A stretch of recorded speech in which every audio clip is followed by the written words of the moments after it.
Gloire à Dieu. Nous sommes arrivés à un moment où, quand on n'a pas l'amour de Dieu dans son cœur, c'est très compliqué de résister à tout ce qui se passe en ce moment. Alléluia. Et ceux qui le connaissent réellement résistent, car il est écrit dans Daniel chapitre 11, le verset 32.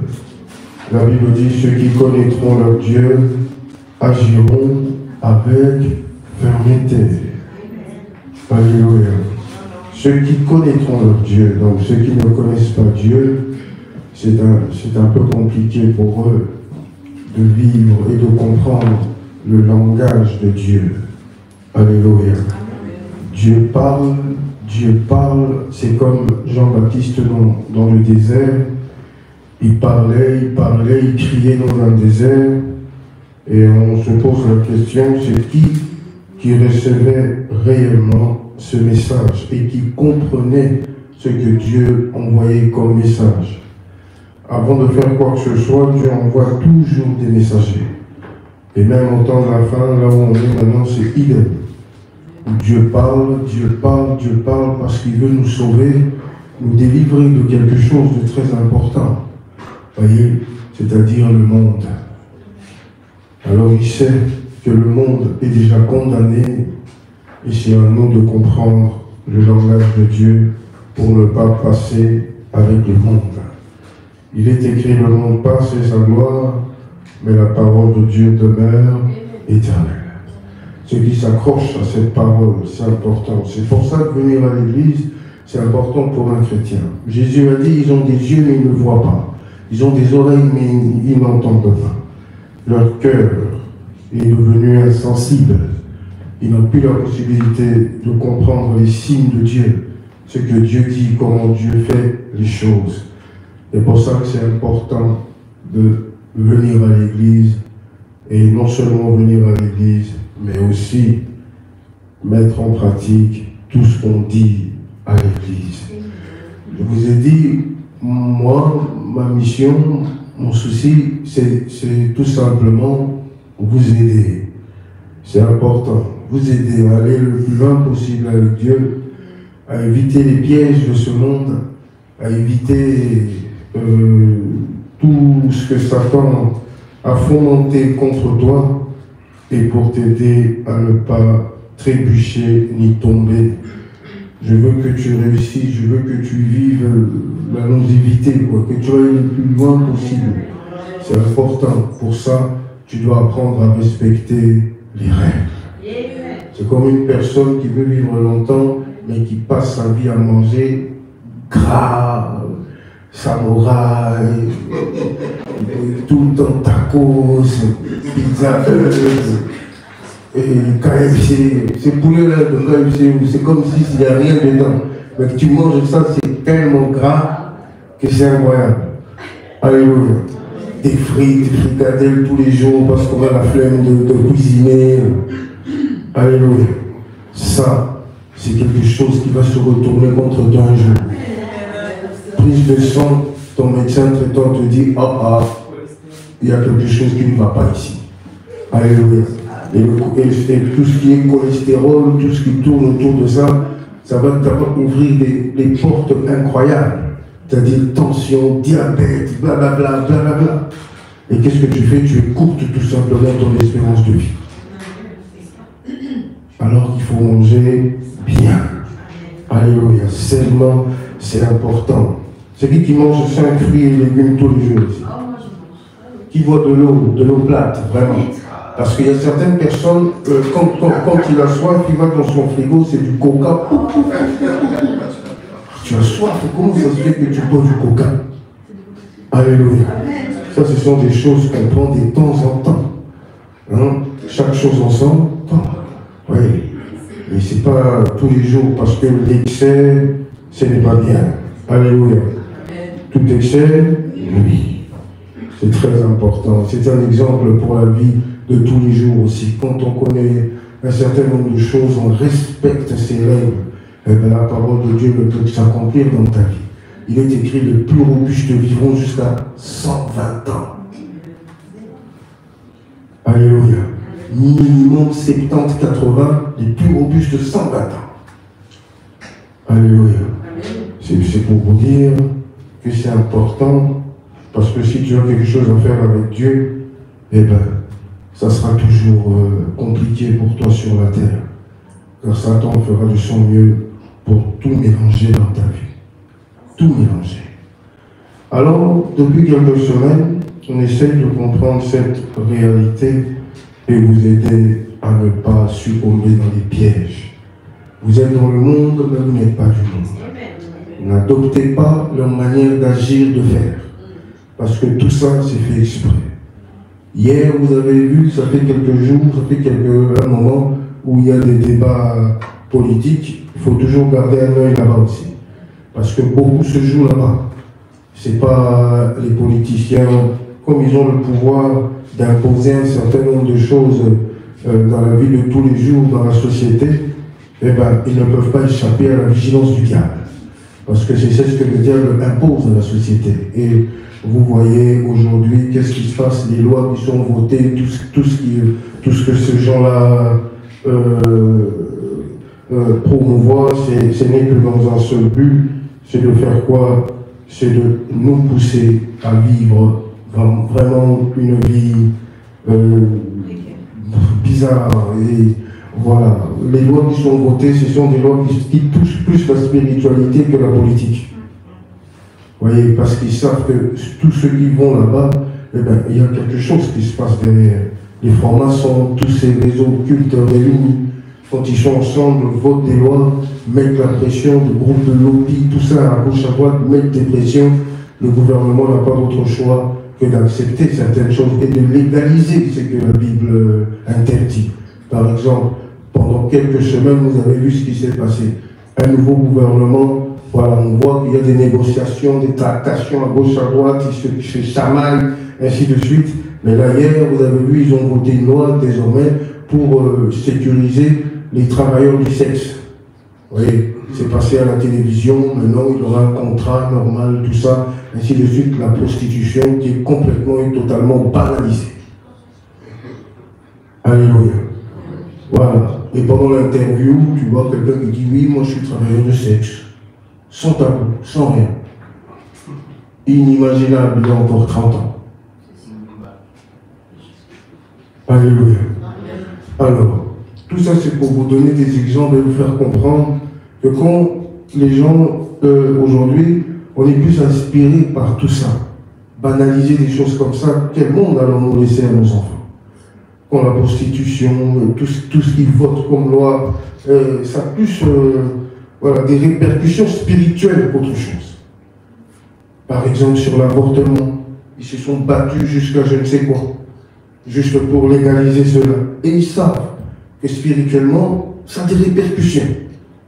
Vous voyez, l'homosexualité, spirituellement, ça a des répercussions. Tout ce que je vous ai cité ici depuis quelques semaines, voilà, de manière, on a adopté cette vie occidentale ici. Parce que le péché pour eux, c'est quoi le péché pour un Occident? Pour un Occidental, je pense que c'est rien. Ça veut dire quoi? Ce sont des gens qui sont cartésiens, incrédules. C'est dommage. Alléluia. J'ai posé la question à une personne pendant une méditation. J'ai dit, essaye de voir un peu, par exemple, en Flandre, ici en Belgique, il y a combien de pasteurs flamands? Pas flamands, des flamands Moulouba, non. Des naturalisés, non. Un pasteur Vandenbergandi, pasteur Vandenbuut. Ben justement, combien il y en a? C'est ça. Ce sont des cas isolés. Isolés. Alors, quel est ce pays où on vit, où on voit que l'évangile recule de plus en plus? Et ce n'est pas qu'en Belgique, sur tout le continent. Et ils veulent imposer ça à tout le monde. Une manière un peu bizarre de faire les choses. Oui. Alors, quand vous suivez ça, vous êtes en danger. C'est pour ça que Jésus nous a prévenus, vous n'êtes pas du monde. Ne copiez pas leur manière de faire. Ne copiez surtout pas ça. C'est très important. Et il est écrit, la grâce est trompeuse. C'est important. Alors, je vous ai dit, le sang de Jésus, dimanche passé, c'est important pour nous. Parce que Dieu se souvient toujours de son alliance et de son amour. C'est très important. Alors, il y a un temps où Dieu est très patient. Il y a un temps où, quand on ne comprend pas, Dieu laisse maintenant, comment dirais-je, que voilà, comme certaines personnes, quand on parle, ils n'écoutent pas. Il faut seulement qu'une conséquence, quelque chose de ce genre-là t'enseigne. Mais ça, je te souhaite pas d'être enseigné par tout ça. Enseigné par tes erreurs, par tes choix, et finalement, ça n'a pas marché. Et on se dit, voilà, si je savais, si de suite, ce n'est pas bon, qui a dit Amen. Alors, Sodome et Gomorrhe, regardez, Dieu a réservé un jugement terrible pour ces deux villes, parce qu'ils avaient dépassé les bornes. Leur manière de vivre, d'agir, c'est terrible. Et on a vraiment du pain sur la planche et sauver nos enfants, sauver toutes ces personnes qui sont déjà dedans. C'est important. La drogue, il y a beaucoup de défis, il y a beaucoup de choses. Bien-aimés dans le Seigneur. Regardez ce qui se passe. La jeunesse a complètement changé de couleur.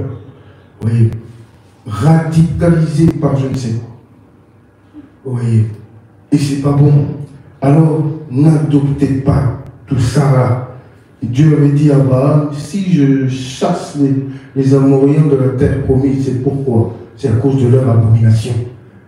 Vous voyez, leur manière de vivre, de faire, tout ce qu'ils faisaient, et surtout le sacrifice des enfants. Le dieu Moloch qui sacrifiait des bébés. Vous voyez, ça c'était abominable. Dieu avait dit aux enfants d'Israël, jamais, jamais, jamais. Vous allez là-bas, c'est pas pour copier tout ce que ces gens-là font. Vous voyez, mais vous avez une lumière qui est la parole de Dieu. Et c'est grâce à cette parole qu'on reste tranquille. On va lire un verset, on va continuer, et c'est tellement profond. Si j'ai le temps, ce que j'aurai à dire aujourd'hui, gloire à Dieu, et nous emmener tout doucement vers cette perfection. Qui va dire Amen. La perfection, c'est important, c'est un processus. Dieu se sert de nos erreurs, il se sert de sa parole, il se sert de tout pour corriger, pour redresser. Alléluia. Alors, ne ressemble pas à ceux qui ont refusé d'évoluer. Alléluia. C'est toujours la même personne depuis des années. 1 Jean, chapitre 5. Écoute bien ça. C'est juste pour introduire quelque chose. Et s'il y a le temps, on ira plus loin et comprendre ce qui se passe en ce moment. 1 Jean, chapitre 5.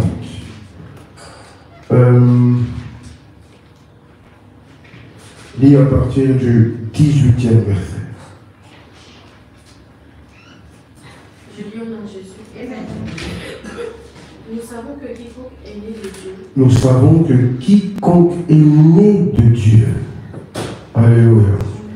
Continue. Ne pratique pas le péché. Ne pratique pas le péché. On verra ça beaucoup plus loin dans notre enseignement. C'est prévu pour comprendre comment cette maladie peut vraiment nous faire passer à côté de beaucoup de choses. C'est pire que le cancer. Alors que le monde nous encourage à vivre dans cette saleté, le monde nous dit qu'il n'y a rien de mauvais dans tout ça, c'est tout à fait normal, alors que la Bible nous dit autre chose. Continue. Mais celui qui est né de Dieu se garde lui-même. Je veux que tu soulignes le mot se garde. Alléluia. Celui qui est né de Dieu se garde lui-même. Alléluia. C'est très important. Autrement dit, qu'est-ce que je veux dire exactement par là? Ne t'expose pas.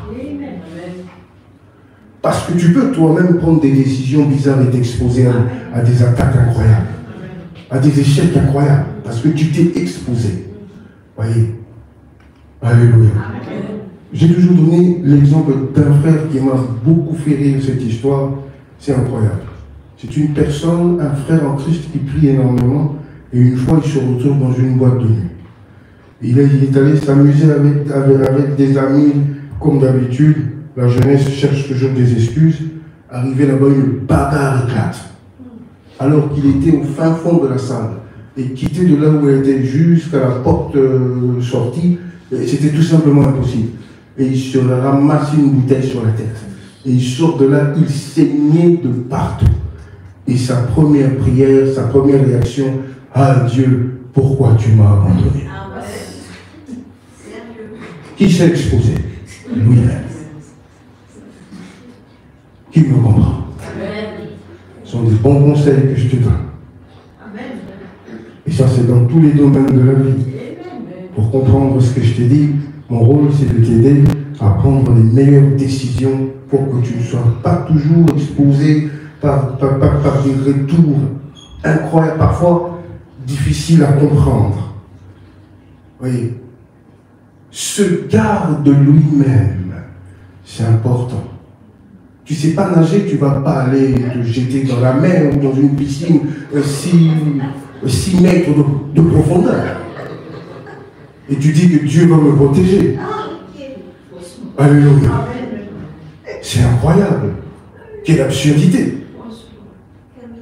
Amen. Mais j'ai vu des gens faire ça. Vous rigolez. Ils étaient ensemble dans la piscine avec des filles, tout ça. Ne pas savoir nager à ce moment-là, c'était tout simplement pas bien. Moi, je sais nager, toi tu sais nager. Et ben, on se moquait de toute personne qui était là-bas, dans la petite profondeur. Il était grand et costaud, il se disait, ah, si je vais là-bas. Donc tu savais. Pourquoi il va se jeter dans la piscine? Depuis qu'il est parti, il ne revient plus. Qu'est-ce qui se passe? L'orgueil, je ne sais pas quoi, et finalement le maître nageur qui va le chercher, il avait encore plus, c'était encore plus ridicule. Tu vois, quand on essayait de le, tu vois, c'est ça. Oui.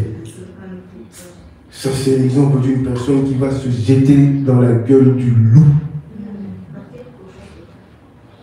Vous voyez, avec le monde d'aujourd'hui, quand on s'expose, tu dois toujours te dire quelque chose, que celui qui est en face de nous, ce n'est pas ton ami.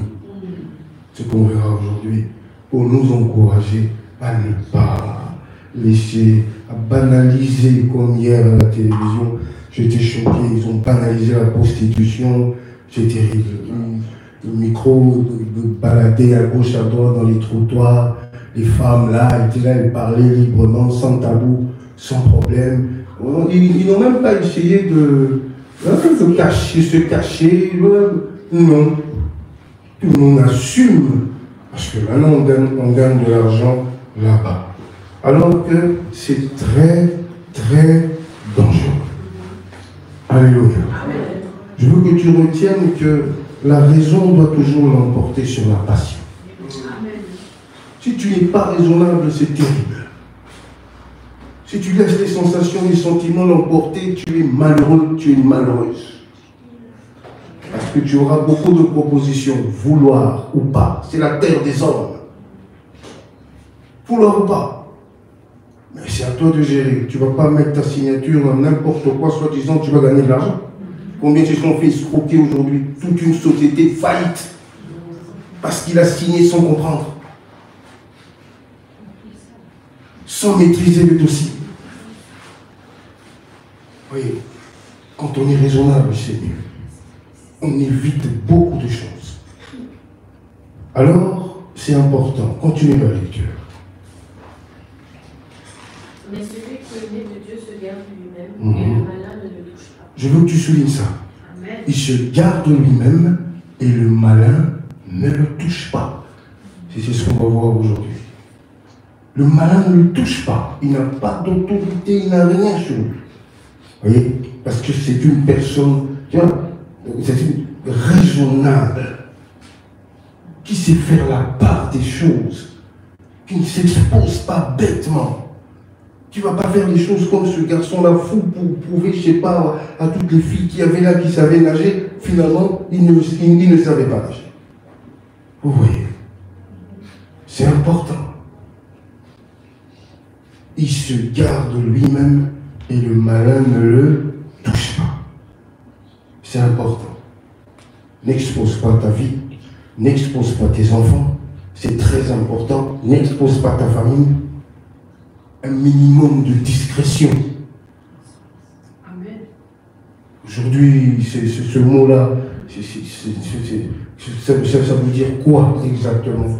Discrétion. Je ne sais pas.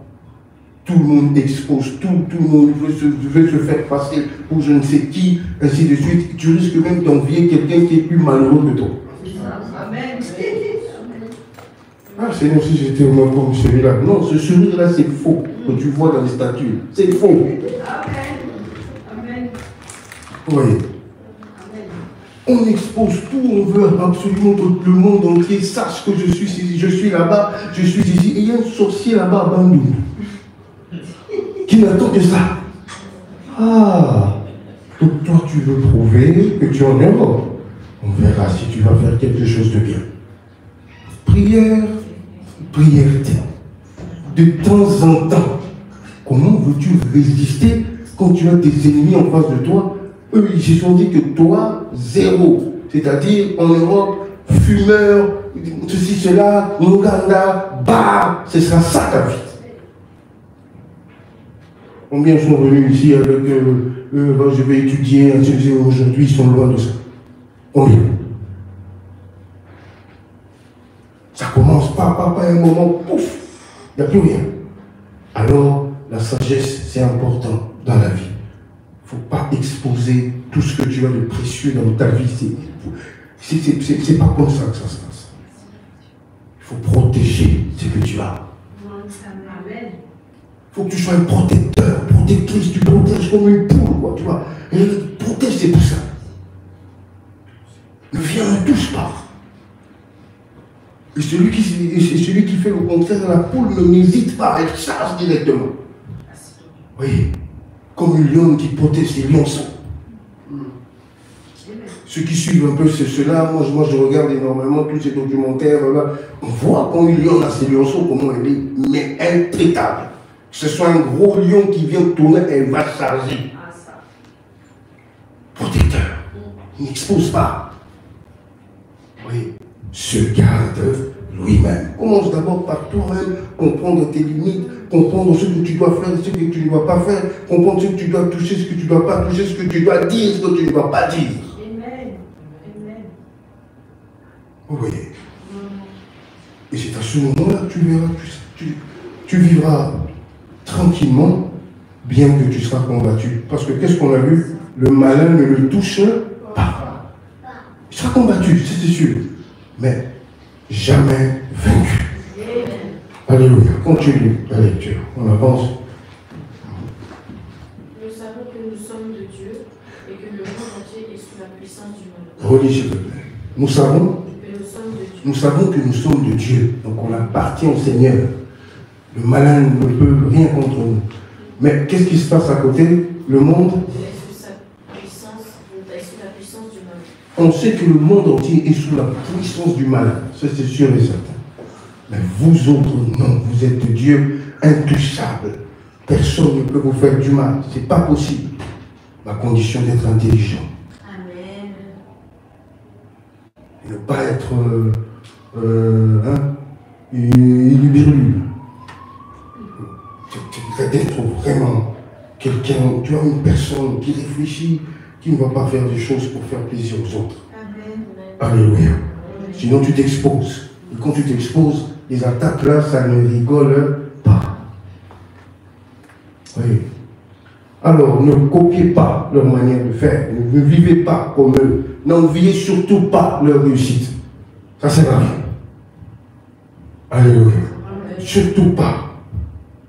Alors tout ce qu'on veut nous imposer ici, prostitution, homosexualité, concubinage, blablabla, toutes ces choses-là, ne copiez pas les nations. Ça risque vous risquez de payer une facture terrible et d'écourter tout simplement votre séjour ici-bas sur la terre. Voyez, c'est pas bon d'aller attraper une maladie parce qu'on s'est laissé aller une soirée seulement. C'est pas bon. D'aller attraper des infections qui vont te jouer des mauvais tours, poumons pourris, blablabla, blablabla, tes études, tout ça, adieu. Alléluia. Voilà. Certaines personnes, comme ils ne veulent pas écouter, ils font confiance à tout ce qu'on leur dit. Cette personne-là, peut-être que c'est un païen au carré, il ne se protège pas, il va faire n'importe quoi. Et quand il vient chez toi, il ne se protège pas, il vient faire n'importe quoi. Vous ne voulez pas craindre Dieu. Qu'est-ce que vous attendez à quoi? C'est ça, s'exposer. Quand tu attrapes une saleté, Seigneur, tu vas abandonner. Moi, j'étais en voyant. Aucune tentation, il est écrit, ne s'élève au-delà de ta force. Tu as la possibilité de repousser toute proposition bizarre. Si tu ne repousses pas, il est écrit, c'est que toi-même tu as été attiré. Comme Ève, et tu as tout simplement envie de goûter. Soyons sincères. Et quand tu vas goûter, finalement, c'est terrible. Le monde est ce qu'il est aujourd'hui, parce que Adam voulait tout simplement goûter.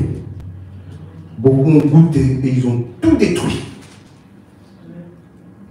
Alléluia. Et ça, surtout pas. C'est important.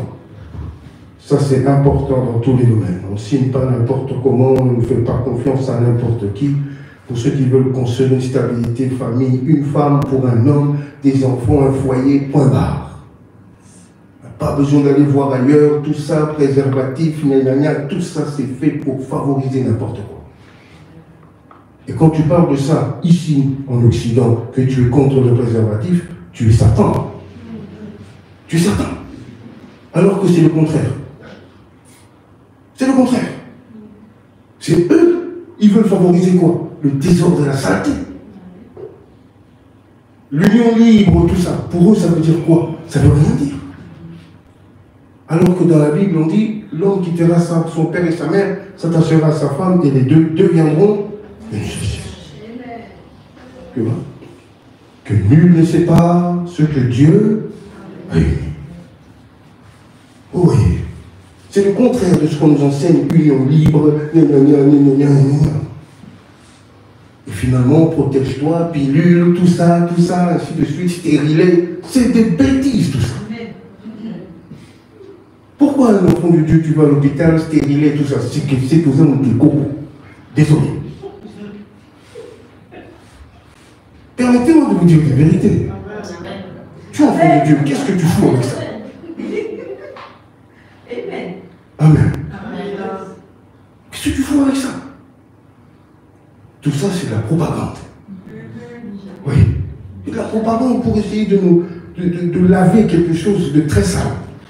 Et finalement, on se dit, un jeune homme, une jeune fille normale doit toujours avoir ça, tout ça. Ils ont facilité ça. Contraception, quand tu vas, oh, ceci, cela, là où vous allez dans planning familial, blablabla, blablabla. Ils ont facilité ça. Et finalement, même nos enfants de 15-16 ans tombent là-dedans.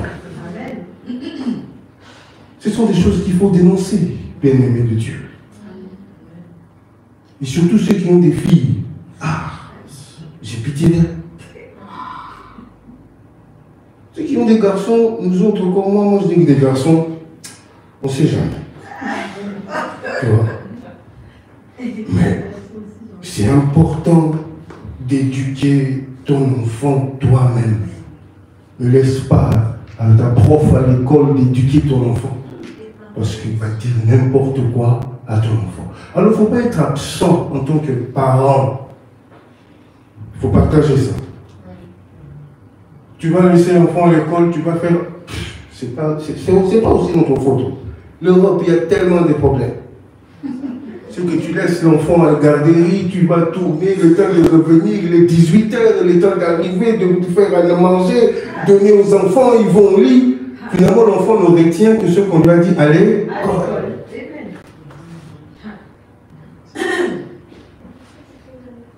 Qui me comprend? Il faut lui dire, ça, c'est pas bien. Toucher à ça, c'est pas bon. Mais non, mais à l'école, on m'avait dit que c'est pas grave. Non, c'est très grave. Amen. C'est comme ça que nos enfants sont aujourd'hui ciblés et attaqués. Dès le bas âge, l'école primaire, on enseigne déjà n'importe quoi. Oui. Alors en tant que parent, ne sois pas absent et ne laisse pas ta responsabilité à celle qui est censée, tu vois, comme j'ai dit, ils sont là que pour une chose, c'est le côté scientifique. C'est tout. Le reste, c'est ma responsabilité. Quand tu commences à toucher à ma responsabilité, c'est qu'il y a quelque chose qui ne va pas. Le côté scientifique, moi je respecte. L'enfant vient, on fait des devoirs, ok. Mais quand tu commences à pas parler de sexualité, tout ça, ah là, c'est mon rôle de parent. Je sais à quel âge, à quel moment, où je vais ouvrir cette porte-là à mon enfant. Alors, on vit dans un monde comme ça. Si tu ne te protèges pas, tu t'exposes tout le temps, tu finis. Tu ne vois pas longtemps. Amen.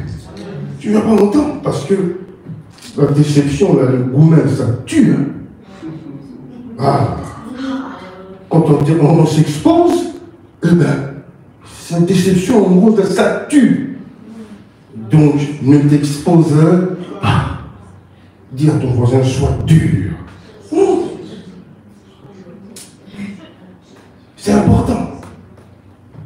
Vous voyez, le malin ne le touche pas. Alors, c'est quoi les stratagèmes du malin? On va avancer. La semaine passée, on a vu qu'est-ce qui s'est passé quand Dieu a séparé les deux camps. Il y avait ténèbres et lumière. La nuée de Dieu était là. C'est-à-dire la manifestation tangible de Dieu. Dieu était là. Et Dieu séparait les deux camps. Personne ne pouvait aller vers l'autre. C'était vraiment une séparation claire et nette, comme au début, Dieu sépara la lumière et les ténèbres. Et on est passé dans l'Apocalypse 12, pour voir que pour Satan, c'est important qu'on ne pouvait rien développer tant qu'il était dans le parage. Il fera toujours de son mieux. Quand il a lancé la guerre, le combat spirituel, il fut précipité sur la terre. Et on a tout simplement proclamé une parole heureuse. Ceux qui sont au ciel, dans le ciel, les cieux. C'est important parce que l'ennemi a été précipité. Important. Quand il a été précipité, humilié, il va s'attaquer à la femme. Et comme la femme était, Dieu l'a pris dans un désert à part, loin de la face du serpent, et on a vu que de la bouche du serpent, la gueule du serpent, il a lancé un fleuve pour entraîner la femme vers lui. Alléluia. C'était la meilleure manière de déconcentrer cette personne pour l'emmener encore une fois vers lui. Et sans le secours de Dieu, c'est parfois compliqué de résister à tout ça. Pour ça, c'est important pour nous de ne pas laisser tout ça prendre le dessus dans nos vies et être dans la distraction et laisser Satan venir vers nous facilement. Parce qu'il va toujours prendre... il ne viendra jamais comme ça, frontalement. Toujours. Personne interposée. Problème interposé. Toujours. Comme quand c'était Lucifer, il avait cette lumière, cette beauté, et il sait comment faire, s'en servir à bon escient pour nous séduire et nous emmener à capituler et à faire confiance. Qui a dit Amen. Quand tu es attaqué par une femme de nuit, un mari de nuit, pour vraiment tromper ta vigilance, des fois, ils prennent l'apparence d'une personne que tu ne peux pas repousser. Ils savent que tu ne peux pas repousser ça. Et n'oublie pas quelque chose. Je vous ai dit ça, il faut maintenir ça dans ton esprit partout où tu vas. C'est important. Le diable a examiné tout le monde, il a étudié tout le monde. Il connaît nos limites, il connaît nos faiblesses, il connaît nos envies, il connaît nos désirs. Oui. Et quand il vient, il sait que si j'appuie là, je ferai mal. Si j'appuie là, je ferai mal. Alors, il est grand temps de ne plus laisser cette porte-là ouverte à l'ennemi, de revenir quand il veut et de mettre tous les bâtons possibles dans les roues. Et quand il réussit son coup, qu'est-ce qu'il fait? Il disparaît. Ça, c'est quelque chose qu'il ne faut pas faire. C'est important. Alors, on y va. Deutéronome chapitre 19. Je vais avancer un peu plus vite maintenant. La solution pour ce fleuve qui est sorti de sa gueule. Gloire à Dieu. C'est important. Ah là là.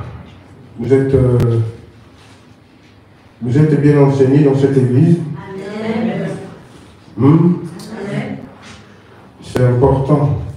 C'est une formation. Maintenant, la solution contre ce fleuve qui est sorti de sa gueule pour nous aider à ne pas succomber là-dedans et voir combien c'est important pour nous de ne pas, comme je l'ai dit tout à l'heure, exposer tout ce que nous avons. C'est important. Alors Job, Dieu l'a toujours protégé, lui et ses biens et tout ce qu'il avait de précieux. Amen. Mais un jour, Satan révèle quelque chose. Il dit, tu l'as toujours protégé. Mais j'aime la version qui dit, tu as toujours été autour de lui comme une muraille de feu. Donc ça dit, Satan a tenté déjà depuis des années à détruire la vie de Job, mais malheureusement Dieu ne permettait pas. Voyez, c'est ça, le mal ne le touche pas. Voyez, mais quand il a été exposé, c'était la catastrophe parce que en laps de secondes, Satan a réussi à saigner le chaos et le désordre. Il a touché sa fortune, il a touché ses enfants, sa famille, il a touché à des points clés parce qu'il sait qu'un homme ne peut pas résister. Alors, avec tout ce qu'on nous dit, tout ce qui se passe en ce moment, c'est important pour toi que tu trouves un refuge. Et pour toi, pour ton âme, pour tes enfants, pour tout ce que tu as de précieux, car il n'y a rien de bon pour nous ici-bas, dans ce monde. Amen. Tout est basé que sur, voilà, les sentiments, sensations, s'amuser, tout ça. Il n'y a rien de bon. Alléluia. C'est important. Alors, Deutéronome 19, on y va. Lis à partir du premier verset.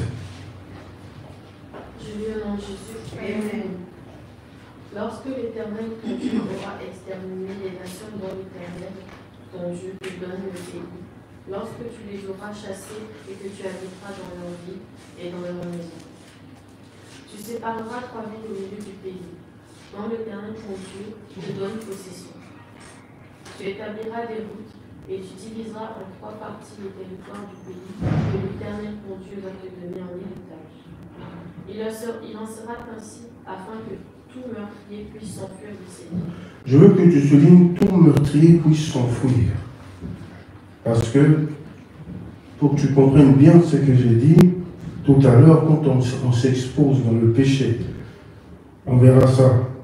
On va vraiment prendre notre temps de vraiment comprendre ça. Tout meurtrier. Oui, c'était important que Dieu, il connaît tout, il sait tout, il connaît nos limites, il connaît nos faiblesses, il est là pour nous aider à les repousser. Oui, il sait que là, tu ne peux rien faire, tu es coincé. Des fois, on est en face des choses spirituelles, ça nous dépasse, on est incapable de gérer ça. Ça vient de tellement loin. De tellement loin, et c'est compliqué à une seule personne de résister ou même de gérer ça. Et Dieu va permettre quelque chose de très important pour les enfants d'Israël juste avant d'arriver dans la terre promise. C'était important pour eux de respecter ça. Donc, c'est important que tout meurtrier puisse s'enfuir. Continue. Cette loi s'appliquera au meurtrier qui s'enfuira là pour sauver sa vie. Lorsqu'il aura involontairement tué son prochain. Lorsqu'il aura involontairement tuer son prochain. Alléluia. C'est important. C'est quoi la réflexe? C'est d'aller vite dans ces 6 villes de refuge. Alléluia. Il y avait 3 avant et 3e après le Jourdain. C'était ça, 6 villes de refuge. Lorsqu'un meurtrier aura fait quelque chose de pas bien, tué involontairement, qu'est-ce qu'il fait? Premier réflexe, c'est de se tourner vers cette ville et d'aller très vite là-bas. Alléluia. Continue. Sans avoir été auparavant son ennemi. Un homme, par exemple, va couper du bois dans la forêt avec un autre homme, la hache en main. Il s'élance pour abattre un grand. Le fer échappé d'une manche atteint le compagnon de cet homme et lui donne la mort. Alors il s'enfuira dans l'une de ces trois villes pour sauver sa vie. De peur que le vengeur du sang, échauffé par la colère et poursuivant le meurtrier, ne finisse par l'atteindre. Je veux que tu soulignes vengeur de sang pour que tu comprennes comment, à quoi nous sommes réellement exposés spirituellement. Les vengeurs de sang, c'était eux chargés de poursuivre ces gens-là. Non pas pour discuter ou pour les mettre aux arrêts, mais pour les tuer. Et c'était une lutte terrible. Merci, tu peux t'asseoir. C'était une lutte terrible. Le vengeur de sang devait tout faire, redoubler d'efforts pour finir le travail, c'est-à-dire t'atteindre avant la ville de refuge. C'est important. Alors ça se jouait comme ça. Alors toute personne qui était justement exposée à cela, c'était une personne qui ne pouvait rien faire de bon. C'est un peu comme nous. On a des vengeurs de sang qui ne désirent qu'une seule chose, c'est de nous abattre. Poursuivre, ils vont faire ça toute la vie. Alors, il faut comprendre maintenant les villes de refuge. C'est ce qu'on va faire aujourd'hui. Pour comprendre ce que Jésus-Christ t'offre. Ce sont des richesses qui l'argent ne peut pas. C'est impossible. Voyez. Ce sont des bénédictions terribles. Quand on est en Jésus-Christ, qu'est-ce qui a réellement changé? C'est ce qui fait que c'est très compliqué à un vengeur de sang de m'atteindre et de m'imposer un certain nombre de choses. Je suis obligé de courir très vite vers cette ville de refuge pour me cacher, pour que rien de bizarre ne puisse m'arrêter. Le malin, on l'a vu tout à l'heure, ne le touche pas, parce qu'il ne s'expose pas et il ne vit pas n'importe comment. C'est très important.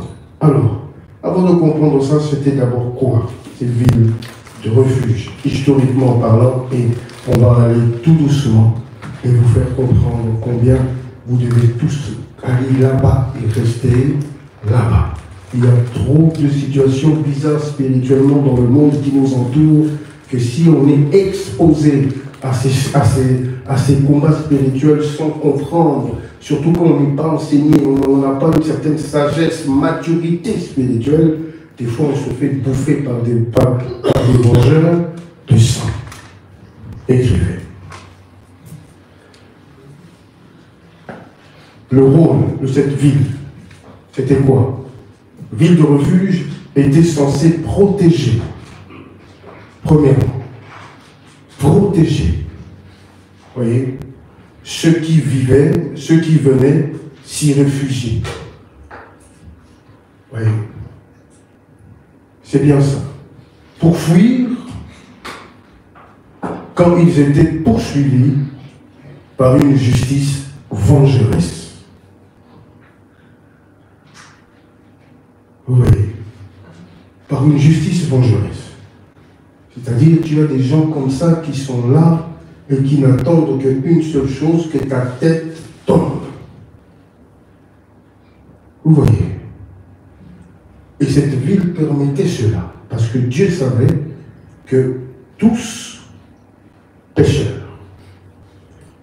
Alléluia. C'est important. Ou pour ceux qu'on appelait les vengeurs de sang.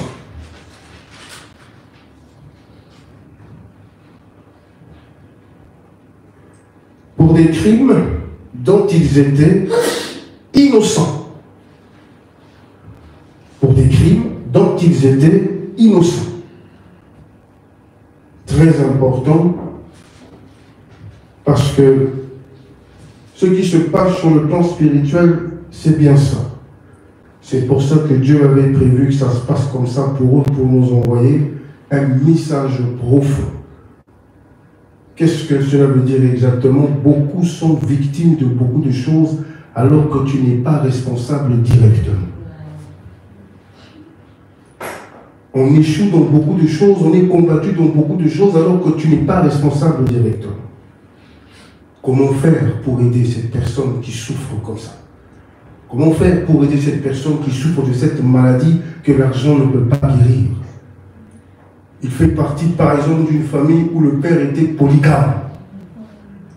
Et cette affaire remonte peut-être à 4, 5, 6 siècles, qui se répercute sur les enfants d'une manière incroyable. C'est dans quel hôpital, c'est quel argent que tu vas donner pour guérir une telle personne? Il peut te promettre comme il veut qu'il va changer, il ne changera jamais. Voyez, c'est une personne qui s'expose, il est exposé à beaucoup de choses. Vous voyez. Et c'est pour ça que Dieu avait prévu ces villes de refuge pour aider ces personnes-là. Et on comprendra qu'est-ce qui s'est passé en Jésus-Christ pour qu'on puisse vraiment être tranquille et vivre une bénédiction et une paix incroyable. Alléluia. Alors toutes ces personnes innocentes, c'était ça. Il a fait quelque chose sans faire exprès. Il a tué sans faire exprès. Comme ce n'était pas prémédité, Dieu a dit, va vite dans cette ville et c'est là-bas que tu vas trouver les filles.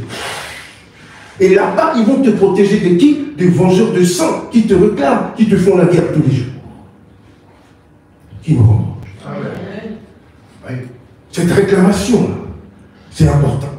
Alors, tant que je suis dans la ville et que je ne suis pas dans cette ville de refuge et que je suis en train d'errer à gauche, à droite, je serai toujours poursuivi par ces esprits qui seront toujours là pour m'embêter.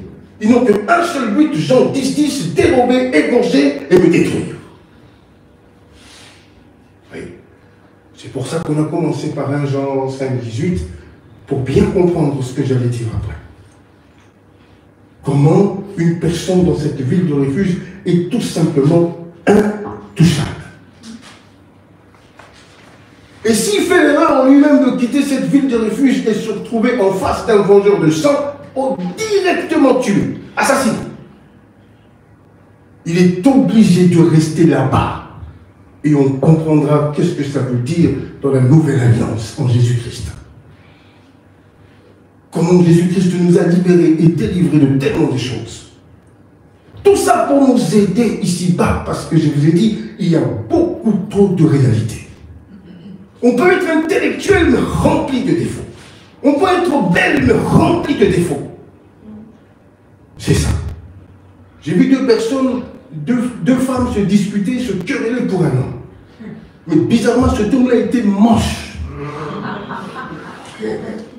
Et on a posé la question à ces deux femmes. Qu'est-ce que vous suivez là-bas? Il ne ressemble à rien. Alléluia. Il est écrit, la beauté est vaine. Parlons-en. C'est quoi la beauté? Je ne peux pas prendre une décision comme ça, vaguement mettre ma vie en péril, soi-disant que l'aspect extérieur est je ne sais comment. Vous voyez? Mais il y a autre chose derrière. Qu'est-ce qui fait que c'est comme ça? Vous voyez? Et on comprend beaucoup de réalités spirituellement, comment on a été manipulé par beaucoup de choses. Vous voyez? Les vengeurs de sang étaient là que pour ça. Une justice vengeresse. C'était vraiment pour décimer, détruire. Et ils avaient justement l'autorité et la permission de le faire. On est atteint par beaucoup de choses parce qu'on est exposé. Oui. Le refuge, c'est en Jésus-Christ, on verra.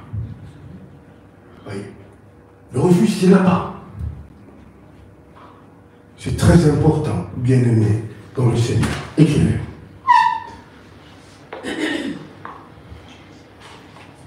Un lieu où l'on se retire pour échapper à un danger.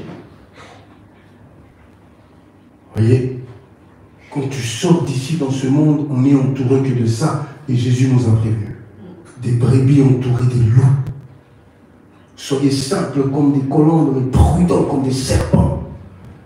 Parce qu'il sait qui est en face de nous. De quoi il est réellement capable. Oui.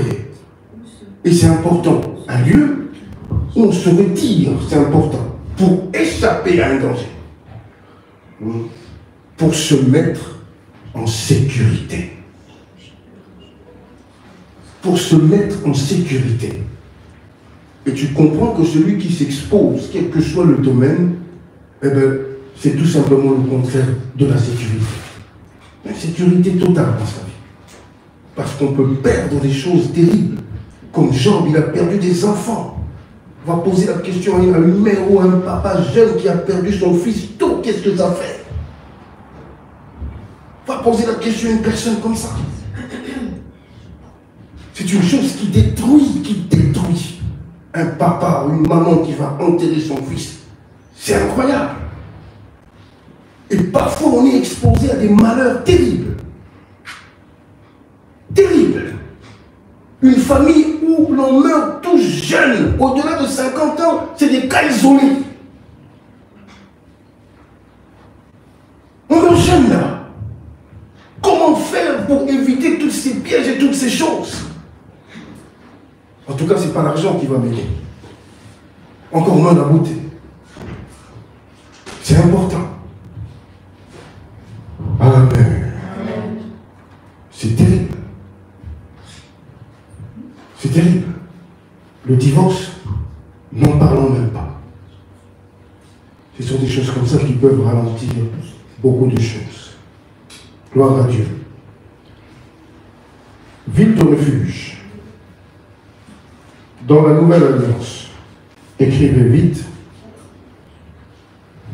préfigure l'abri que le pécheur trouve en Christ. L'abri que le pécheur trouve en Christ. Parce que la plupart des choses dans ma vie, ce qui a précipité, qui m'a précipité par exemple dans l'abîme, quand je l'ai fait, j'étais ignorant. Je ne savais pas. Vous voyez? Je ne savais pas que ça était mauvais. Et ça s'est retourné contre moi un jour. Et Dieu ne veut pas que je sois victime de cette situation-là toute ma vie. Car il ne tient pas compte du temps de l'ignorance. Parce qu'il sait que nous étions ignorants, c'est comme ça. Et c'est pour ça qu'il a donné cette opportunité à tout chrétien, à toute personne qui se tourne vers lui. C'est d'aller vers Christ pour trouver un abri sûr. Pour qu'il soit protégé, pas que des mauvais rêves. Mais je te parle des choses qui ont peut-être bouleversé la vie d'une personne depuis sa tendre enfance. Qui a été influencé par ces choses-là depuis qu'il est bébé. Oui. Qui ont secoué sa vie dans plusieurs domaines. Oui. Et Dieu a dit non. C'est ce qui se passe lorsque une personne se tourne vers Jésus. Les villes de refuge préfiguraient déjà cela. Comment le pécheur allait vite, mais alors courir pour aller se réfugier en Jésus-Christ. Vous voyez, c'était le seul moyen pour survivre.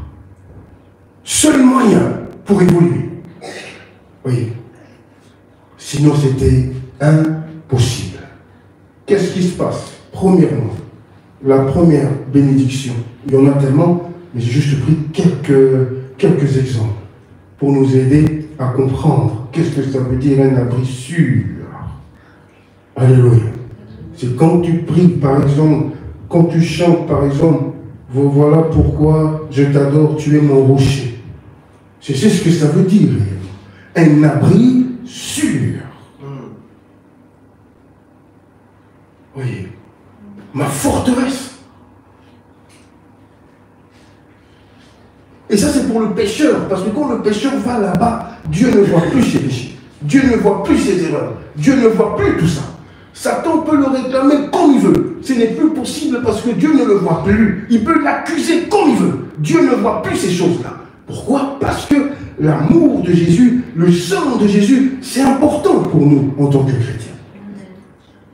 Et lorsqu'il va dans sa bouche balancer ce fleuve, lancer ce fleuve pour attirer vers lui, c'est très compliqué parce que ce rocher-là nous protège de tout ce que Satan fait, de tout ce qu'il fomente comme coup pour nous surprendre.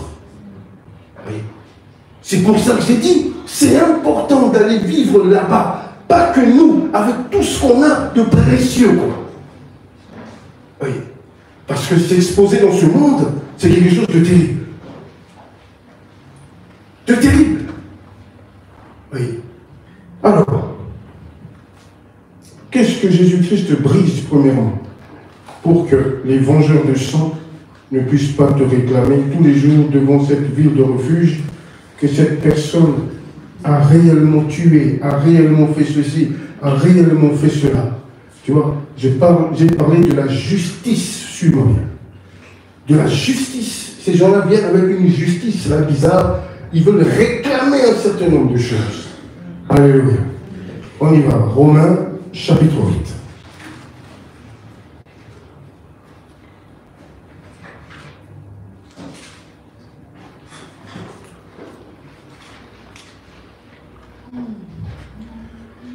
Papa, lis le premier verset.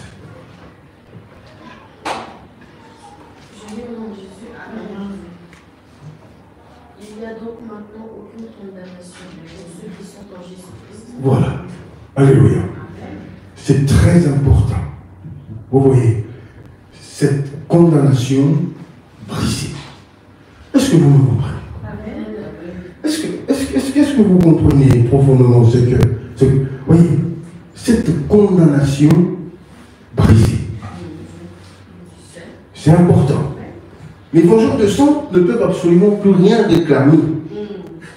Parce que dans cette ville de refuge, c'est-à-dire Jésus-Christ, qu'est-ce qu'il fait? Ma condamnation brisée. Il pense peut-être que je suis un meurtrier, même si je n'ai pas fait exprès. Mais Dieu ne me voit plus comme ça depuis que je suis dans la ville de refuge. Tu vois? Ils peuvent me réclamer la nuit comme ils veulent, faire ce qu'ils veulent, danser autour du feu, ce qu'ils veulent. Mais ce n'est pas possible tant que je suis dans cette ville de refuge. Parce que ma condamnation là, ce qui faisait que je reçois, je souffre ou je vis un certain nombre de choses que moi-même je ne maîtrise pas. Moi-même je n'ai pas la possibilité de repousser. Parce que ce sont des alliances, ce sont des choses qui remontent à des siècles et des siècles, qui ont pourri ma vie d'une manière incroyable. C'est terrible. Alléluia. Il dit, la condamnation est brisée. De cet esprit d'échec est brisé. Vous voyez? Donc je ne peux plus vivre ces choses-là. Impossible parce que cette condamnation est brisée. Oui. C'est ce que Jésus-Christ, premièrement, a fait pour nous. Parce que, avec tout ce qu'on a fait, avec tout ce qu'on a dit, avec tout ce qu'on a touché, c'était tout simplement impossible de vivre une vie paisible sur la terre. Avec le mal qu'on a fait aux autres, où ils ont pleuré, ils ont crié, s'écrié, même monté jusqu'à Dieu. Comment voulez-vous vous épanouir lorsque quelque part vous avez blessé les autres? On a peut-être pris le mari ou la femme d'autrui. C'était une amie, ceci, cela, trahison totale. Comment voulez-vous réussir lorsque vous êtes une bande à retardement partout où tu passes, tu exploses en mal. Tu fais tout voler en éclats. Et c'est très compliqué, bien-aimé de Dieu, de vivre tranquille sur la terre quand on a des problèmes partout. et qu'on est coupable, on a une part de responsabilité dans cette situation, dans tous ces problèmes, on a une part de responsabilité. Amen. Il y a une fille qui est sortie avec le mari de sa meilleure amie, travaillaient ensemble, même boîte. Alors que la fille elle, ne savait pas que ce garçon était volage et qu'il faisait toujours ça, la même chose. Et qu'est-ce qui se passe le jour où elle apprend qu'elle aussi on l'a trompée? Elle dit, mais comment ça se fait que tu me trompes? Oh, mais c'est terrible. Tu vivais comme ça, toi, oui ou non? Tu sortais avec le mari d'autrui, oui ou non? Et maintenant, le Dieu juste se manifeste dans ta vie. Et que Dieu impose cela désormais dans ta vie pour que tu comprennes le mal que tu faisais aux autres. C'est qu'un homme aura sémé, il le moissonnera. Voyez? Seul moyen pour fuir ces choses-là, pour ne pas succomber dans tout ce qu'on a fait de bizarre, c'est vivre le refuge. Où Dieu brise ses alliances, où Dieu brise cette condamnation. Oui. Moi, je comprends ce que ça veut dire, parce qu'avec tout ce qu'on a fait de bizarre et qu'on n'a pas été condamné par Dieu, chacun méritait une condamnation. C'est incroyable. Oui. Mais il a brisé cette condamnation. Alors que tu étais coupable. Alors que tu as réellement embrouillé les foyers des autres. Alors que tu as réellement embrouillé un certain nombre de choses autour de toi qui a fait que peut-être tu es seul et on te fait croire que tu n'as rien fait alors que tu as une grande part de responsabilité. Où tu as vu les amis, ils viennent, ils partent et la faute c'est toujours les autres. C'est pas possible. Mais bon, c'est important de comprendre que tout ce qu'on fait un jour se retourne contre nous.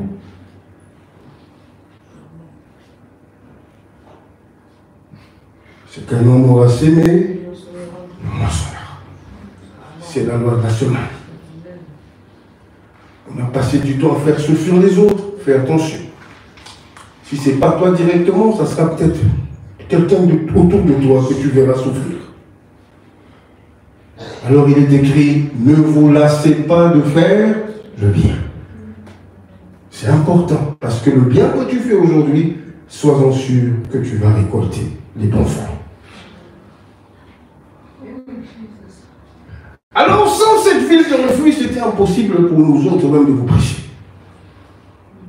Parce qu'on est responsable de tellement de choses. La destruction de tellement de vies. Oui. Mais je crois que le pardon est une puissance qui libère. Amen. Est-ce que vous me suivez? Est-ce que vous comprenez bien ce que je vais dire? C'est important. Il n'y a donc plus de condamnation. Donc c'est à moi de surveiller ça tous les jours et de revendiquer ça dans la prière tous les jours. Au nom de Jésus. C'est à moi de revendiquer ce verset tous les jours dans la prière. Tout ce qui m'a condamné là, au nom puissant de Jésus, cette condamnation brisée par le sang de l'agneau. Gloire à Dieu. Alléluia. Continuez la lecture. En effet, la loi de l'esprit de vie en Jésus-Christ m'a affranchi de la loi du péché et de la mort. Je veux consigner m'a affranchi. Alléluia. Gloire à Dieu. De la loi du péché et de la mort. C'était ma faiblesse quand j'étais en face de ça. C'était un héritage que je porte. Je donnais l'exemple d'un père polygame qui transmet cela à ses enfants. C'est compliqué parce qu'une telle personne va faire du mal partout où il passe.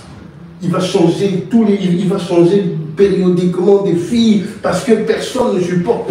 Voilà. C'est comme ça. Quand tu vis avec une personne, la moindre des choses, c'est d'être sérieux. Amen.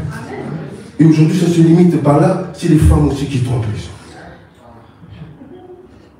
Ça, c'est terrible. Alléluia. Je vous ai dit, cette malédiction, il faut comprendre l'origine. Qu'est-ce qui ne va pas? Les gens meurent de plus en plus jeunes. Qu'est-ce qui ne va pas? Tous les mariages auxquels on a assisté ici, 3 ans, c'est beaucoup. Pourquoi? 3 ans, c'est beaucoup.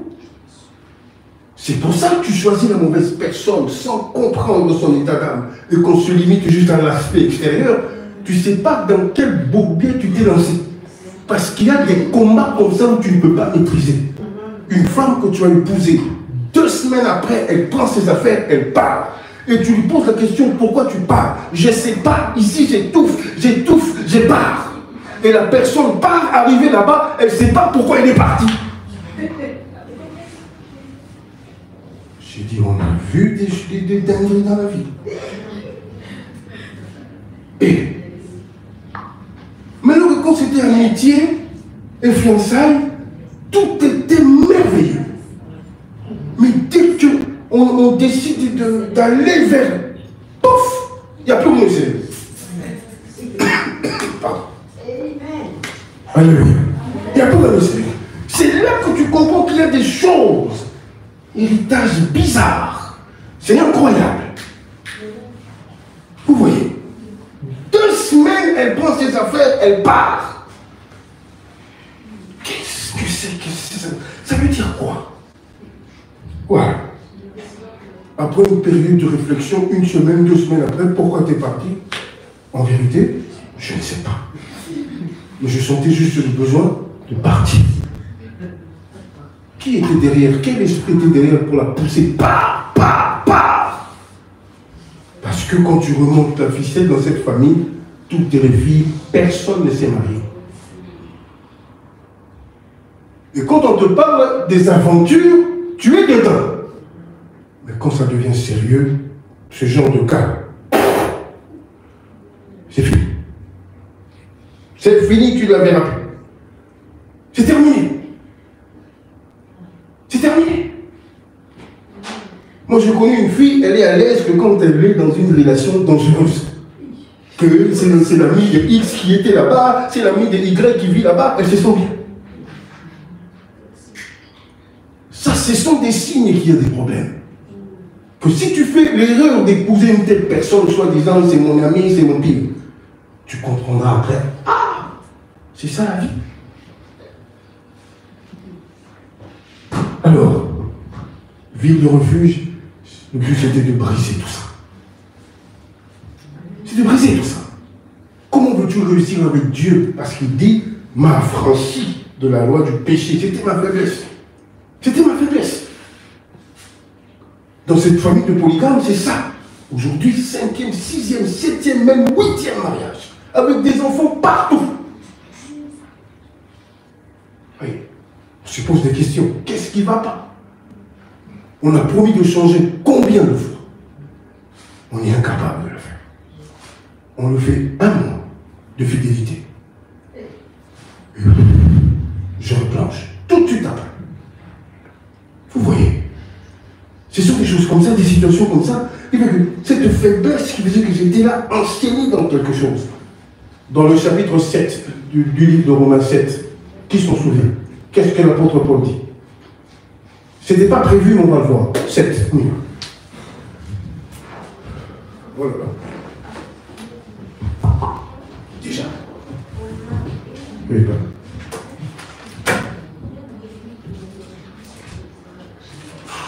Je continue. Non. Oui. 7. Attends.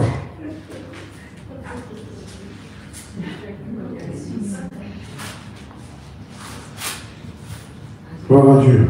Lis à partir du 14e verset.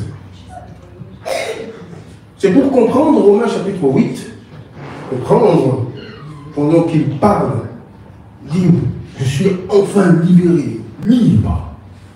Parce qu'il vient de quelque part. Il vient dans un monde où il ne maîtrisait rien. Une personne bipolaire où il y avait deux personnalités. L'autre très agressif et l'autre un peu moins. Alléluia. À un moment, tu vois que la personne réfléchit dans la vie, te dit des choses sensées. À un moment, c'est la folie pure. Tu dis, mais c'est quoi ça? Vas-y, on y va. Je lis au nom de Jésus. Nous savons en effet que la loi est spirituelle, mais moi, je suis charnel, vendu au péché. Vendu au péché. Vas-y. Car je ne sais pas ce que je fais. Je ne sais pas ce que je fais. Tu comprends maintenant pourquoi il dit j'ai été affranchi de la loi du péché? Parce que je ne sais pas ce que je fais. Je le fais quand même parce que ça me plaît, mais au fin fond de moi, je sais que c'est n'importe quoi. Je ne peux pas continuer comme ça, mais je le fais quand même. Sans cette ville de refuge, c'est terrible, ça se retournera contre cette personne comme un boomerang. Continue, vite, dis-tu. Je ne fais point ce que je veux. Je ne fais point ce que je veux. Qu'est-ce que tu veux? Pose la question à ton voisin. Qu'est-ce que tu veux? Comment? Qu'est-ce que tu veux? Oligny? Non.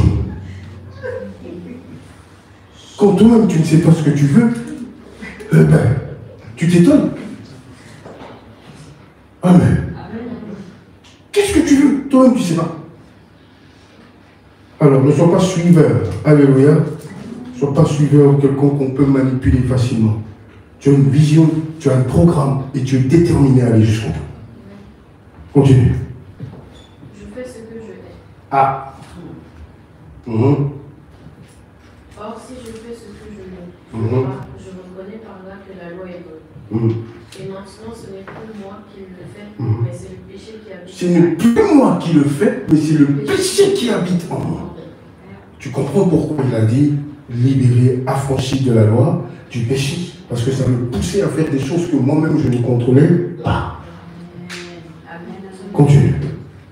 Ce qui est bon, je le sais, n'habite pas en moi. C'est-à-dire dans ma chair. J'ai la volonté, mais non le pouvoir de faire le bien. Car je ne fais pas le bien que je veux, je fais le mal que je ne veux pas. Il a promis d'arrêter des bêtises combien de fois? Amen. Amen. Quand je me suis fait attaquer par un sorcier, je dis, mais écoute, pourquoi tu te caches? Assume. Viens frontalement. Si tu te caches, c'est-à-dire que tu sais que tu es dans le mauvais camp. Parce que si on te voit, c'est ta réputation, tu vas cramer ta réputation ici. Alors, c'est-à-dire que si tu es fier de toi, moi je suis sorcier, j'ai envoûté les gens. Viens frontalement.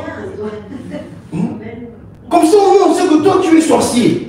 Mais si tu fouilles et que tu cherches des apparences pour cacher, tu prends le visage de X, tu prends le visage de l'autre, juste pour les salir, pendant ce temps-là, toi, tu te caches quelque part. C'est-à-dire que tu sais que tu es dans le mauvais. Tu sais que tu es dans les ténèbres et que ce n'est pas bon. Et si ce n'est pas bien, pourquoi tu le fais? Amen. Amen. Amen. Amen. Pourquoi? Qu'est-ce qui te pousse à aller là-bas? La récompense sera terrible. La prison de Dieu sera terrible. C'est une prison éternelle. Fais passer ce message aux sorciers. Tu te diriges dans une prison éternelle où il n'y aura plus de compassion pour toi. Il n'y aura plus rien pour toi. C'est sous le soleil que tu vas accepter Jésus et abandonner ces choses.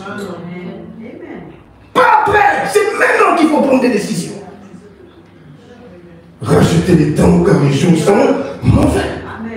Plus on avance, plus c'est pas dans notre avantage. On avance, on fait des anniversaires ici, on vieillit. Avec mes yeux, je n'arrive même plus à lire, il faut que les autres lisent pour moi. Alors qu'il y a 10 ans, quand tu viens à l'église, je lisais moi-même.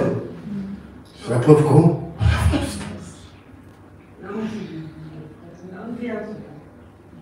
Amen. Voilà. Alors la décision, c'est pour quand? 47 ans, 53 ans, 55 ans, c'est là que tu vas te réveiller, je vais enfin finalement me caser. Prends les bonnes décisions, c'est bon. S'il y a quelque chose qui ne va pas, c'est ça le problème. Il dit, je sais, mais c'est plus fort que moi. J'arrive pas. Ville de refuge pour briser cette condamnation. Vas-y. Et si je fais ce que je ne veux pas, ce n'est plus moi qui le fais, c'est le péché qui habite en moi. Je trouve donc en moi cette loi. Quand je veux faire le bien, le mal est attaché à moi. Car je prends plaisir à la loi de Dieu, selon l'homme intérieur, mais je vois dans mes membres une autre loi qui lutte contre la loi de mon entendement.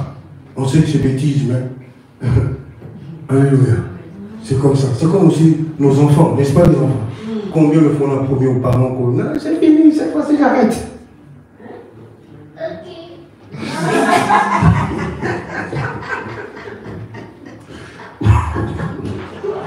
Mon petit, si c'est moi qui pouvais comprendre tout ça.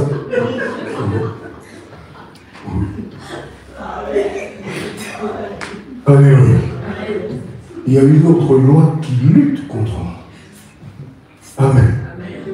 Moi j'ai vu des gens qui disent, j'ai promis, je ne vais plus jamais calomnier ou critiquer. Amen. Plus jamais j'arrête avec les noms des autres. Plus jamais. Ce jour-là, il a compris que ce n'est pas moi, mais c'est quelque chose en moi qui me pousse à parler. Amen. C'est terrible. Il est allé au enterrement, tout ça. Il arrive là-bas, il a déjà pris la décision, c'est fini. Et moi, il dit, t'as vu la veste qu'il a? C'est pas vrai. Un mort. Tu parles, le mariage, on comprend. Oh, regarde sa robe, ça coûte, donc on a l'habitude. Oh, sa robe, il n'a même pas pris la peine de prendre une veste convenable pour le... Aïe, aïe, aïe, aïe, aïe, aïe. C'est oh, c'est terrible. Amen. On prend beaucoup de décisions parce qu'on sait que c'est pas bien, mais finalement, il nous révèle qu'il y a quelque chose en nous qui nous pousse à aller vers là. Continue. Et qui me rend actif de la loi du péché et dans mes mains. Misérable que je suis. Misérable que je suis. Vas-y. Qui me délivrera de ce corps de mort? Qui me délivrera de ce corps de mort? Vas-y. Rendu à Dieu par Jésus-Christ notre Seigneur. Par Jésus-Christ notre Seigneur. Alléluia. T'as vu? Misérable que je suis, il n'a plus d'espoir. Est-ce que je vais réellement changer un jour? Misérable que je suis, est-ce que je vais réellement réussir un jour? Et là, l'espoir renaît. Il parle directement, ville de refuge. Jésus-Christ, t'as vu? Par lui. Alléluia. L'espoir renaît. C'est ça.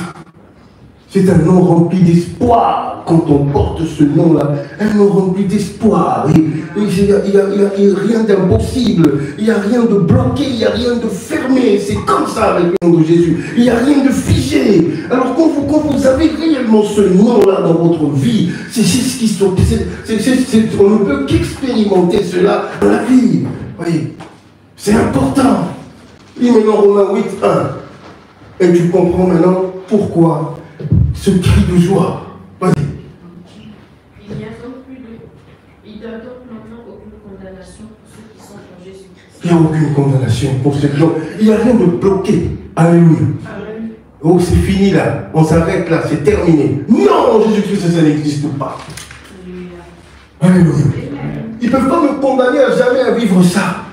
À tâtonner dans la vie comme il le faisait. Parce que là, on parle de l'apôtre Paul et de Saul de Tarse.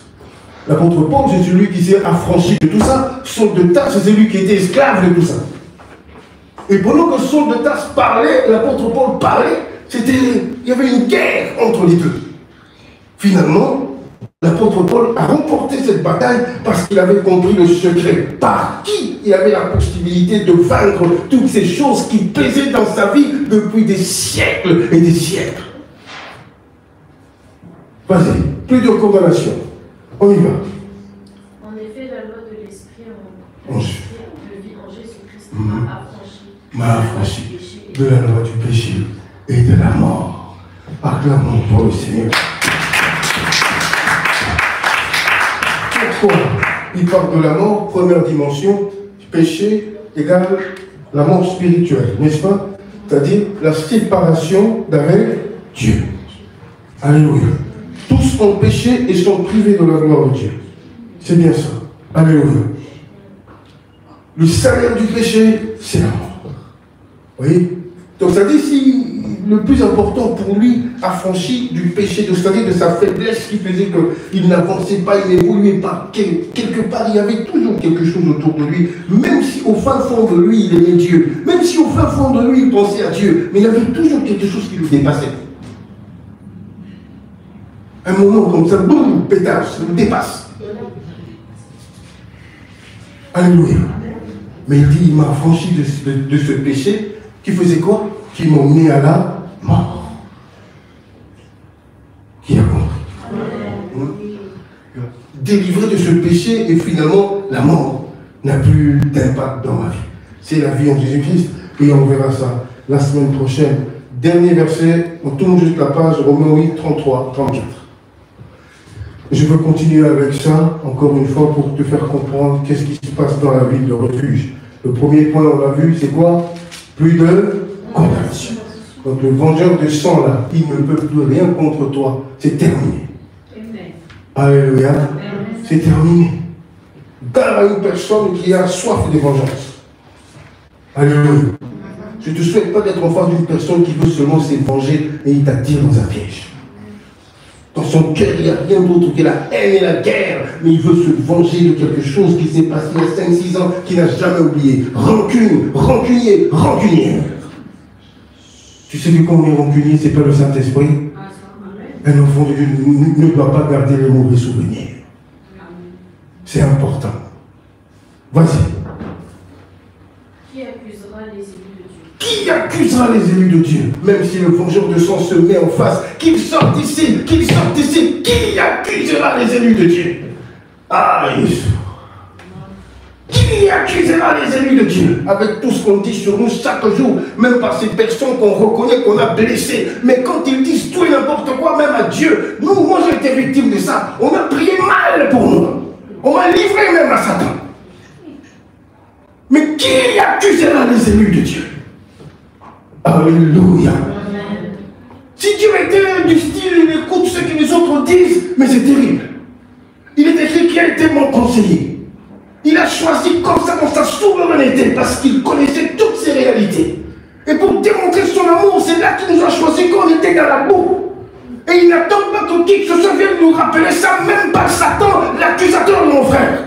Quand il se tient devant Dieu pour accuser et rappeler à Dieu toutes nos conneries et nos bêtises, Dieu ne regarde même plus ces choses-là parce qu'il a prouvé son amour justement quand nous on était dans la boue. C'est là qu'il nous a attirés dans cette ville de refuge.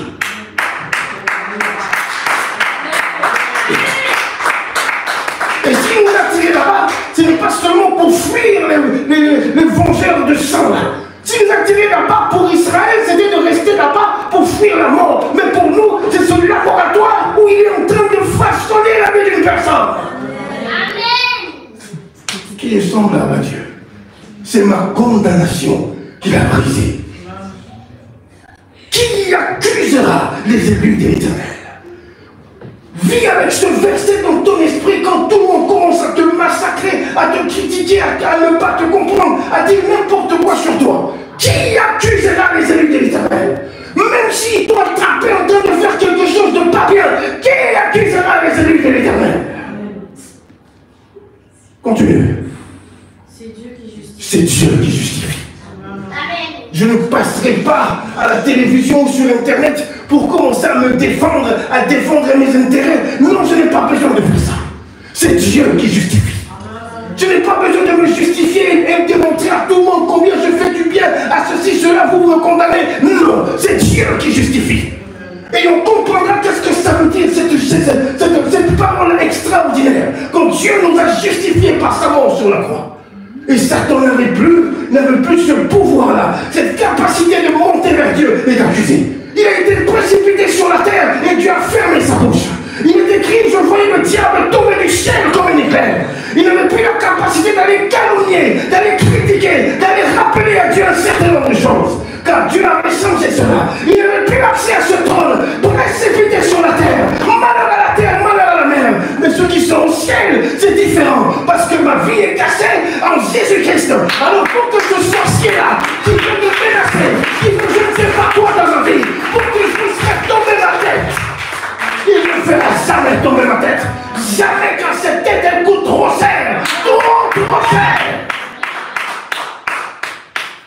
Amen.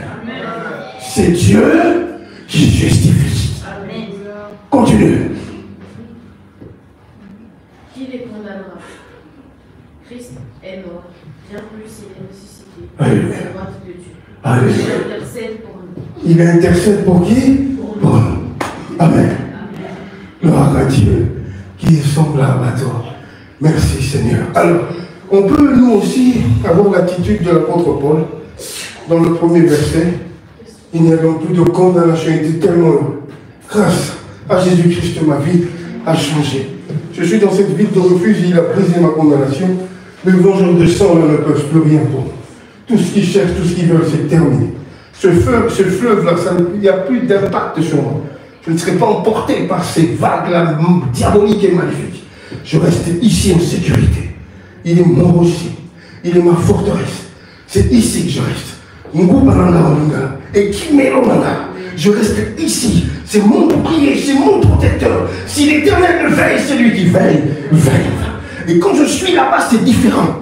Celui qui veille sur Israël ne sommeille ni ne dort. Il ne peut pas laisser, ne serait-ce que même d'un cil le champ libre à l'ennemi de m'atteindre. Tant que je suis en lui, je vis en sécurité. Mes biens, mes enfants, on va tous prier pour ça. Il est écrit, vos enfants, qu'est-ce que Dieu a dit? Seront disciples de l'Éternel. On ne permettra pas que nos enfants soient dans la rue, en train de se droguer, en train de faire n'importe quoi, de fuir l'école, de vendre, de dealer, ces choses-là, ce n'est pas possible au nom de Jésus. On ne permettra pas à nos filles d'aller se prostituer pour avoir des sacs, des voitures. Ça, ce n'est pas possible. C'est dans l'Éternel notre Dieu qu'on trouve toutes ces choses. Et nous allons prier pour ça. S'il faut mourir, on va mourir pour ça. On ne permettra pas à l'ennemi d'entrer ici et de ramasser. Non, si je ne permettrai plus à l'ennemi d'entrer dans ma famille et de faire ce qu'il veut. Je ne permettrai plus à l'ennemi d'entrer dans mes affaires et de faire ce qu'il veut. Je ne permettrai plus à l'ennemi d'entrer dans mes études et de faire ce qu'il veut. C'est maintenant, c'est le temps du changement. Au nom de Jésus. Qui a compris? Gloire et louange. Alléluia. Alléluia, gloire et louange, alléluia. Je veux quelqu'un qui voit sa vie libérée, qui voit toute condamnation bloquée, brisée dans sa vie. Chantez avec moi ce cantique pour Dieu qui nous a libérés. Gloire à Dieu qui a brisé toute condamnation dans nos vies. Alléluia. Qui accuse les élus de l'Éternel. On a été victimes de la méchanceté des hommes. Ils ont parlé en mal. Ils ont prophétisé même notre chute. Ils ont prophétisé même la mort de la famille. Mais Dieu les a confondus. Dieu n'a pas écouté tout ça. Gloire à Dieu. Ils ont prophétisé le désordre. La chienlit. Dieu n'a pas écouté ça. C'est seule la grâce de Dieu. C'est Dieu qui justifie. Il nous a justifiés face à l'ennemi qui nous attaquait tous les jours. Rappelons à Dieu avec nos faits et gestes du passé. Il nous a justifiés au nom de Jésus. Alors toute condamnation à errer, toute condamnation à souffrir, toute condamnation à échouer, toute condamnation à rester comme ça sans rien faire, au nom puissant de Jésus, brisez dans le nom de Jésus. Alors lève tes mains vers le ciel et chante avec moi ce cantique comme il est racheté, comme la victoire. C'est la victoire sur le péché, c'est la victoire sur la mort, c'est la victoire en Jésus-Christ, la victoire sur la condamnation, la victoire, alléluia, la victoire qui est semblable à Dieu, que les gens du ciel écoutent au nom de Jésus et que ce cantique parvienne jusqu'à notre Dieu dans son saint temple, dans son sanctuaire béni. Gloire à Dieu qui est semblable à toi, alléluia, au nom de Jésus. Oh, gloire.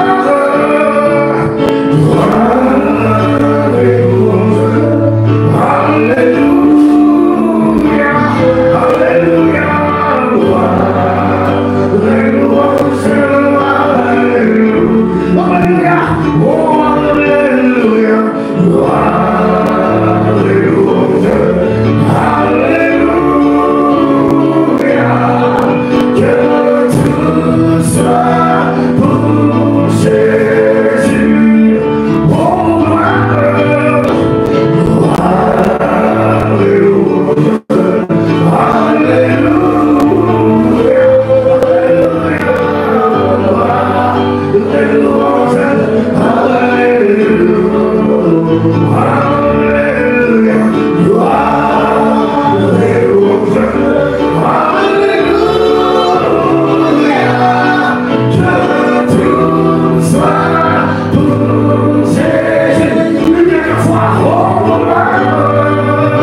à Dieu.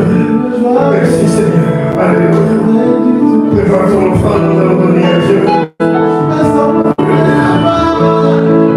Gloire à Dieu.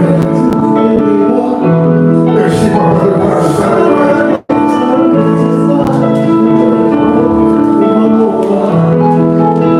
Je suis au cœur de la victoire.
L'enseignement n'est pas fini, gloire à Dieu.